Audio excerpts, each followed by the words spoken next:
CIPCC का result आने के साथ ही सब लोगों की निगाहें टिकी रही उन सभी स्टूडेंट्स पर जिन्होंने अपनी मेहनत के जरिए ऑल इंडिया में बेहतरीन रैंक हासिल की है। तो मैं पूजा सैनी आज आपको मिलवाने वाली हूँ CIPCC 2015 मई में ऑल इंडिया सेकंड रैंक हासिल करने वाली गुंजन गर्ग से। गुंजन, सबसे पहले आपको बधाई कि आपने एक बेहतरीन मुकाम हासिल किया है। Thank you. तो सबसे पहले आपका क्या रिएक्शन रहा जब आपको न्यूज पता चली कि आपके सेकंड रैंक हासिल हुई है? न्यूज़ एक तो जैसे ही मैं रिजल्ट देखना चाह रही थी तो मेरा रिजल्ट खुल नहीं रहा था। मैं शायद जो नंबर डाल रही थी वही गलत डाल रही थी, नर्वसनेस के कारण या पता नहीं क्या।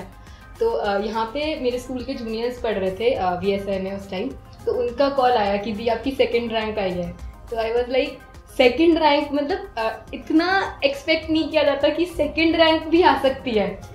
सो I was like very very happy, मतलब बहुत खुश थी मैं फटाफट जाकर, मतलब क्योंकि थोड़ा CPT के उससे आइडिया था, तो फटाफट जाकर ड्रेसअप हुई एंड मुझे था कि चलो अब VSI जाना है with all the sweets and सब कुछ। It was very very nice moment for me.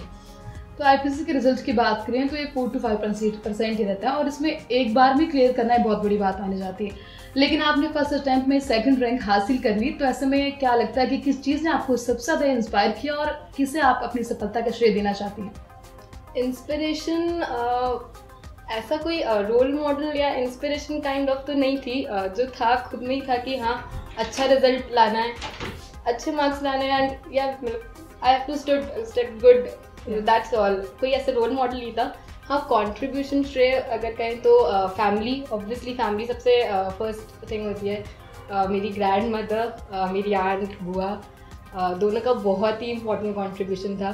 मेरे friends they were also like very supporting, so इनको ही मैं देना चाहती हूँ। बाकी जैसे अगर पढ़ाई का देखें तो पढ़ाई के लिए जो मैं इंस्टीट्यूट जाती थी, विद्यासागर इंस्टीट्यूट, वहाँ से भी मेरी बहुत हेल्प मिली।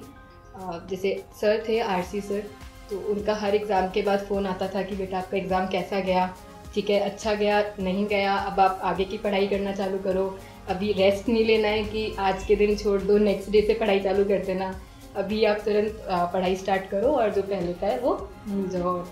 इसलिए तो सबका ही ओवरऑल एक अच्छा कॉन्ट्रीब्यूशन रहा मेरी सक्सेस।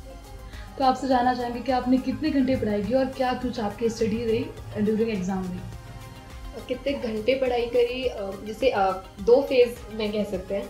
जो इनिशियल फेज़ था तब तो ये थी कि कोचिंग चल रही थी, तो कोचिंग में जो पढ़ाया वहाँ पर मतलब उसको आकर रिवाइज़ कर लिया। जो बीच बीच में मॉक टेस्ट होते थे, मतलब शायद 25% कुछ कोर्स के मॉक टेस्ट होते थे, तो वो मॉक टेस्ट के लिए जितनी पढ़ाई की ज़रूरत थी तो उतना टाइम स्पेंड करके और उसके लिए प्रिपेयर करते थे एंड डेफिनेटली प्रिपेयर करते थे। कोई भी मॉक टेस्ट ऐसा नहीं था जो छोड़ा हो, तो सारे मॉक टेस्ट दिए थे। उसके बाद जो शायद दिसंबर मिड आसपास कोर्स ख़त्म हो गया था, तो उसके बाद एक हमारे को पूरा शेड्यूल मिल गया था कि इसके बाद 100% की जो टेस्ट सीरीज़ होगी वो किस किस हिसाब से होगी। तो पूरा उस सीरीज़ के अकॉर्डिंग, मतलब उसमें अच्छे मार्क्स लाने के लिए जितना आपको पढ़ाई की ज़रूरत होती है, 12-13 आवर्स शायद इन अ डे, तो उसके बाद फिर अच्छी पढ़ाई स्टार्ट हुई थी and till the day of exam वो पूरा शेड्यूल रहा था कि जो 2 मॉक टेस्ट सीरीज़ लगी थी 100% की, उसके अंदर पूरा प्रिपरेशन हुआ। तो आखिर क्या खास बात रही जिस वजह से आपने विद्यासागर इंस्टीट्यूट को ही अपनी कोचिंग के रूप में चुना? एक्चुअली मैं तो बहुत कंफ्यूज थी रिलेटिंग टू ट्यूशन्स, क्योंकि मैंने काफ़ी ज़्यादा एनालिसिस करा था पहले। जैसे मेरी फ्रेंड्स वगैरह थी, तो स्कूल फ्रेंड्स का यही था कि अपन सारी जो बाहर जो इंडिविजुअल्स जो कोचिंग लगती है, जो मतलब हर सब्जेक्ट में एक्सपर्ट ऐसे बोलते हैं, तो वहाँ जाते हैं, तो सबका वही था। तो मैं भी मेरे फ्रेंड्स के साथ गई थी, सारे जितने भी कोच मतलब सेंटर्स थे इंडिविजुअल्स, वहाँ हर जगह जाकर सबकी बात करी थी, सबसे पूछा था। फिर उसके बाद जब घर पे बात करी तो घर पे सबने बोला कि नहीं तुम VSI ज्वाइन करो, क्योंकि एक तो तुमने CPT में पढ़ाई कर रखी है, तो वो लोग भी तुम्हें जानते हैं कि तुम्हारे में क्या पोटेंशियल है, क्या नहीं है, तुम्हारा पढ़ने का तरीका कैसा है, तुम भी उनको जानते हो कि वहाँ पे क्या सिस्टम है, कैसे पढ़ाई कराते हैं, कितनी गाइडेंस मिलती है, कितना सपोर्ट मिलता है। फिर उनका ये भी था कि अब बाहर जाओगे तो अलग अलग जगह जाओगे तो पूरा टाइम ज़्यादा वेस्ट होगा, और एक ही जगह ज्वाइन करोगे तो मतलब कम टाइम के अंदर आपकी उतनी ही पढ़ाई हो जाएगी। तो इसलिए फिर था कि ठीक है। और फिर मॉक टेस्ट सीरीज़ भी थी, क्योंकि बाहर जब बात करते हैं तो मॉक टेस्ट सीरीज़ का ऑप्शन नहीं मिलता है। सो मॉक टेस्ट सीरीज़ भी एक मोटिवेटर था कि हाँ यहाँ पे ज्वाइन करना चाहिए। तो फिर फाइनली मैंने VSI पिक किया। तो अब आप सी फाइनल की तैयारी कर रहे हैं, तो लोगों की एक्सपेक्टेशंस भी आपसे और भी ज़्यादा बढ़ गई, इसको लेकर आपका क्या कहना है? एक्सपेक्टेशंस तो रहती है, मतलब आईपीसी के टाइम भी थी और फाइनल के टाइम पे भी है। अब वही है कि आप अपनी तरफ से पूरा ट्राई करते हो कि सबकी एक्सपेक्टेशंस को आप फुलफिल करो, और जितना मतलब मेरे से हो पाएगा मैं उतना ज़रूर करूँगी। तो ड्यूरिंग एग्जाम्स आपकी और क्या स्ट्रेटेजी रही? ड्यूरिंग एग्जाम्स वही था कि जो मॉक टेस्ट सीरीज के हिसाब से जो कोर्स था, जो मटेरियल था, मटेरियल में ये था कि इंस्टीट्यूट का मटेरियल फॉलो करना चाहिए। तो जो मतलब विद्यासागर के नोट्स थे वो that was picked up from the material only. So मैंने तो पूरा जैसे VSI के नोट्स थे वो पूरे रेफ़र करते थे, जो प्रैक्टिस मैनुअल वगैरह था इंस्टीट्यूट का वो पूरा मटेरियल उसी से पढ़ते थे, और कहीं कोई बुक रेफ़र नहीं करी, सिर्फ इसी बुक्स को रेफ़र किया। और रेफ़र करते हुए जैसे जैसे एग्ज़ाम्स जैसे जैसे टेस्ट होते जाते थे उसी अकॉर्डिंग पढ़ते थे, and till the day of exams last का रिविजन भी इन्हीं बुक से ऐसे ही करते। तो आखिर में आप क्या मैसेज देना चाहेंगे उन सभी स्टूडेंट्स को जो IPCC की तैयारी कर रहे हैं? उन सारे स्टूडेंट्स को यही है कि आप रेगुलर पढ़ाई करें, लास्ट मोमेंट पे जाकर कुछ नहीं हो सकता।